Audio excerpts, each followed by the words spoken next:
हम लोग आज स्टार्ट करने जा रहे हैं चैप्टर अकाउंटिंग इक्वेशंस। ये चैप्टर जो है आपके अकाउंटेंसी बुक में आपने जो भी बुक लिया है मार्केट से, डीके गोयल, टीएस गिरवाल, एनसीईआरटी, जो भी बुक लिया है सभी बुक में ये चैप्टर अवेलेबल है अकाउंटिंग इक्वेशंस। ये चैप्टर न्यूमेरिकल्स है या जिसको आप लोग बोल सकते हैं कि मैथ्स वाले पार्ट है। पहले 5 चैप्टर या 4 चैप्टर आपके थ्योरेटिकल्स है एज पर द बुक, कि वो सारे बुक थ्योरेटिकल एस्पेक्ट को क्लियर करते हैं। इस चैप्टर को सॉल्व करने से पहले मेरा एक अपना एडवाइस है कि एटलीस्ट आप chapter number 2 basic accounting terms उसको जरूर क्लियर कर लें। कि बेसिक अकाउंटिंग टर्म्स में वेरियस वर्ड्स सब हैं उसको बैठ के पढ़ें। अगर उसको डिस्कस करने जाएंगे तो वो बहुत काफ़ी टाइम ले लेगा। अभी मैं क्या करूंगा कि मैं चैप्टर तो स्टार्ट करूंगा अकाउंटिंग इक्वेशन जो कि न्यूमेरिकल्स होंगे, लेकिन उसमें एक चीज़ है कि वो chapter number 2 basic accounting terms वो देखना जरूरी है। उसके कुछ आइटम्स को मैं अभी जस्ट क्लियर कर दूंगा जिससे कि आपका मैथ्स बनना स्टार्ट हो जाएगा। कि चलो हम लोग आज कुछ मैथ बना के देखते हैं तो मैथ बनेगा। क्योंकि पहला 4 चैप्टर थ्योरी है, मे भी आप लोग घर में पढ़ते पढ़ते इतने दिनों से बोर हो गए होंगे कि अरे अकाउंट्स पढ़े जा रहे हैं अभी तक मैथ्स स्टार्ट नहीं हो रहा है। तो क्यों, तो मैंने ये सोचा कि चलो मैं मैथ्स से स्टार्ट लेता हूँ। थ्योरी तो फिर जब लॉकडाउन जब भी कभी हटेगा हम लोगों का तब उसके बाद हम लोग बनाए थ्योरी बैठ के पढ़ेंगे क्लासेस में, अपने क्लासेस में उसको कंप्लीट करने की कोशिश करेंगे। तो चैप्टर क्या डिसाइड किया मैंने, तो वो चैप्टर डिसाइड किया है कि हम लोग पढ़ने जा रहे हैं अकाउंटिंग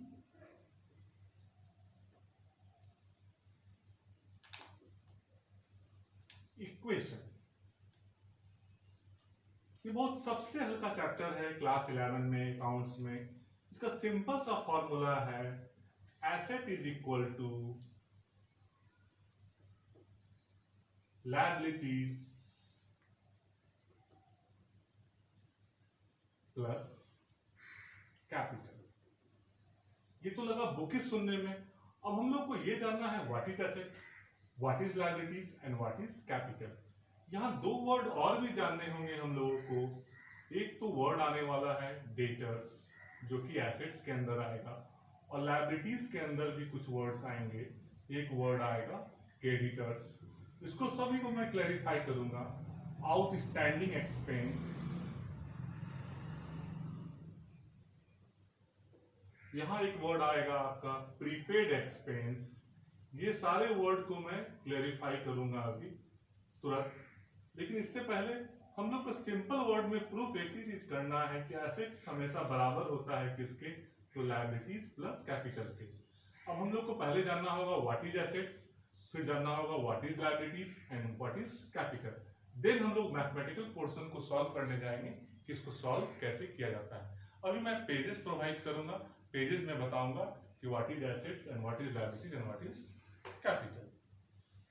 हाँ तो स्टूडेंट, अभी हम लोगों ने जस्ट डिस्कस किया था कि हम लोग आज जो चैप्टर स्टार्ट कर रहे हैं वो चैप्टर क्या है, तो अकाउंटिंग इक्वेशंस, जिसमें हमको प्रूफ करना क्या है, asset is equal to liabilities plus capital. अभी बोर्ड पे हम लोगों ने मैंने क्वेश्चन रेज किया था कि what is assets, what is liabilities, what is capital, debtor, creditor, ये सब के बारे में मैं एक्सप्लेन करूंगा आज। तो पहले आता हूँ मैं व्हाट इज एसेट। एसेट का सिंपल अगर बोले, हिंदी अगर हम लोग उसको बोले तो संपत्ति, जो कि सुनने में और डिफिकल्ट ही लग रहा है हम लोगों को कि ये संपत्ति क्या है, तो उसको इंग्लिश में ही समझते हैं। तो asset anything which is in the possession और is the property of business including the amount due to it from others is called an asset. वैसा कोई भी प्रॉपर्टी जो कि बिजनेस के पोजीशन में है वो सारा प्रॉपर्टी क्या कहलाता है, एसेट कहलाता है। इन other words, which will enable the firm, firm को इकोनॉमिक बेनिफिट ला के देगा फ्यूचर में, तो वो सारा जो प्रॉपर्टी है वो क्या कहलाता है, asset. In other words, which will enable the firm to get economic benefit in future is called an asset.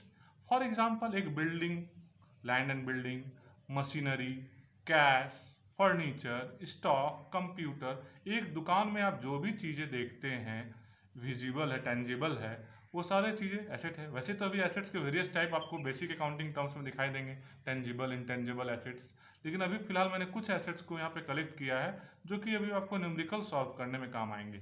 2 assets ऐसे हैं जिनके बारे में मैं एक्सप्लेन करना चाहूँगा। एक है डेटर्स और एक है प्रीपेड एक्सपेंस। ध्यान से समझेंगे, एक है डेटर और एक है प्रीपेड एक्सपेंस। पहला आते हैं what is debtor. Debtor represent those person और firms to whom goods have been sold on credit and payment has not been received from them। कहने का मतलब ये हुआ कि डेटर वैसे पर्सन को कहेंगे एज ए बिजनेसमैन से मेरा बिजनेस है स्टेशनरी का और मैंने अपने स्टेशनरी गुड्स को किसी थर्ड पार्टी को से मिस्टर श्याम को बेचा है 1000 रुपये का कॉपी मिस्टर श्याम को उधार बेचा ऑन क्रेडिट। वो पर्सन से अभी तक हमको पेमेंट नहीं मिला है तो वो पर्सन मेरे लिए क्या हो जाएगा debtor. On the due date जब भी वो पेमेंट का डेट होगा वो पेमेंट हमको कर देगा तो वो डेटर क्या है तो एसेट है। वंस अगेन मैं रिपीट कर रहा हूँ, अगर बिजनेसमैन किसी भी पर्सन को अपने गुड्स को सामान को उधार बेचता है और उसके बिहाफ में उसको पेमेंट रिसीव्ड नहीं होता है तो वो जो पर्सन है वो क्या चीज़ में कन्वर्ट हो जाता है तो वो पर्सन कन्वर्ट हो जाता है एसेट में, जिसके लिए कॉमर्स में वर्ड दिया गया है डेटर। दूसरा वर्ड है prepaid expense. Prepaid expense it is an expense that has been paid in advance. ये एक ऐसा एक्सपेंस है जिसका पेमेंट तो मैंने एडवांस में कर दिया है, जिसका बेनिफिट हमको सालों साल मिलता रहेगा। फॉर एग्जाम्पल, आपने किसी भी बिल का पेमेंट से केबल वाले के बिल का पेमेंट या सैलरी, किसी स्टाफ की सैलरी 5 महीने की सैलरी आपने ये कर दी, एडवांस कर दी, तो होगा क्या 1 महीने की सैलरी तो उसने यूज़ किया और 4 महीने की सैलरी वो किस में कन्वर्ट हो जाएगा तो प्रीपेड एक्सपेंस में। चलो उतना का वो प्रीपेड है, उतना दिन तक हमको देना नहीं पड़ेगा।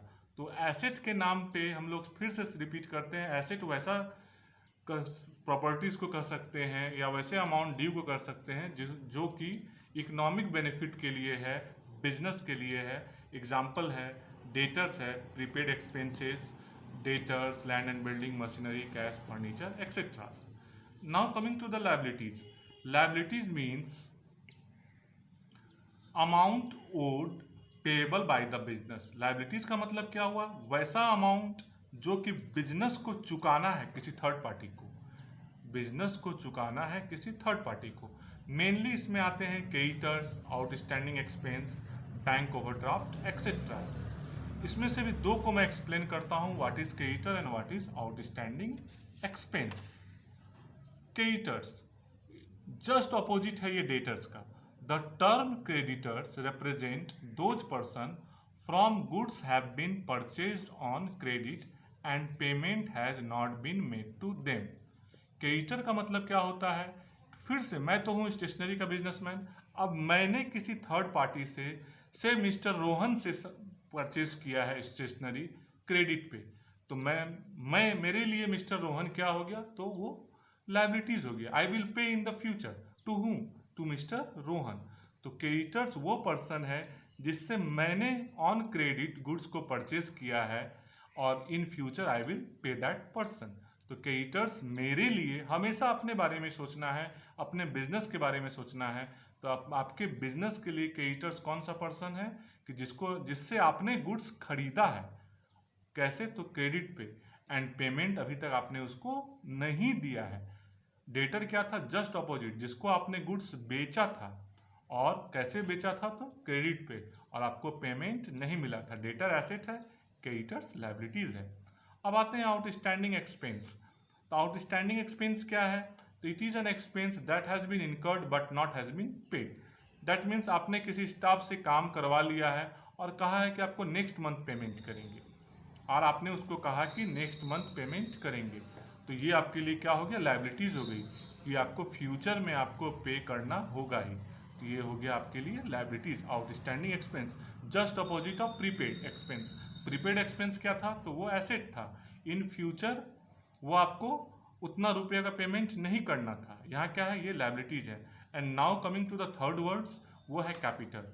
Capital is the amount invested in any business by the proprietor. Capital वो अमाउंट है जो प्रोप्राइटर बिजनेस में इन्वेस्ट करता है।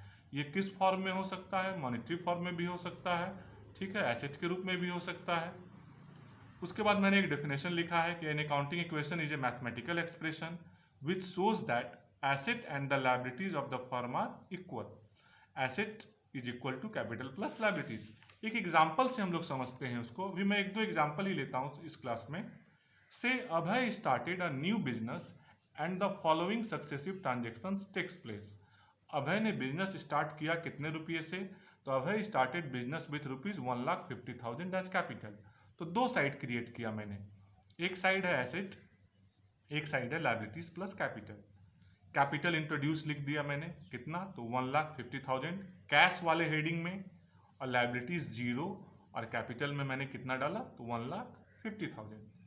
Now coming to the next transactions, Abhay purchase furniture for 10,000। Abhay ने फर्नीचर खरीदा 10,000। तो पुराने वाले इक्वेशंस को तो एज इट इज रहने देंगे कि 1,50,000 का तो पहले से है। अगर फर्नीचर परचेज करेंगे तो कैश मेरा क्या होगा, डिक्रीज होगा, और फर्नीचर मेरा क्या होगा, इंक्रीज होगा। तो कैश से मैंने डिडक्ट कर दिया 10,000, और फर्नीचर में ऐड कर दिया 10,000। अब फिर मैं जोड़ के देखता हूँ कि क्या दोनों साइड इक्वल है, तो बिल्कुल इक्वल है। 1,40,000 प्लस 10,000 इज इक्वल टू 1,50,000। उसी में एक थर्ड ट्रांजेक्शन को मैं लेता हूँ, Abhay purchase goods for ₹40,000 for cash. Abhay ने गुड्स परचेज किया 40,000 का कैश से। तो ऐसे कंडीशंस में क्या हुआ, तो अब एक नई हेडिंग आ गई, गुड्स के लिए बिजनेस अब मेंटेन क्या करेगा, स्टॉक। स्टॉक क्या है, तो एसेट। तो फिर से पुराना इक्वेशंस 1,40,000 और 10,000 इधर हो गया 1,50,000। कितने का उसने गुड्स परचेज किया है, 40 को नहीं 20, इसको मैं कर लेता हूँ 20,000, क्योंकि 20 से मैथ को सॉल्व किया है मैंने। तो स्टॉक मैंने 20,000 का जब किया तो कैश से मैंने कितना डिक्रीज कर दिया, 20,000। तो मेरा कैश कितना हो गया, 1,20,000। Furniture as it is and stock 20,000, और इस साइड मेरा कितना है, तो 1,50,000। फिर से मैंने जोड़ के चेक किया तो asset is equal to capital plus liabilities है। स्टूडेंट ऐसा करेंगे हम लोग कि जो अभी हम लोगों ने डिस्कस किया, इस दोनों का मैं पिक्चर अवेलेबल करवा देता हूँ आप लोगों को। उस पिक्चर से आप लोग पहले कॉपी में नोट इट डाउन कर लेंगे, ताकि नेक्स्ट क्लास से हम लोग बुक से स्टार्ट कर पाएँ। कोई भी बुक आपके पास अवेलेबल है, उस बुक से हम लोग स्टार्ट कर पाएंगे।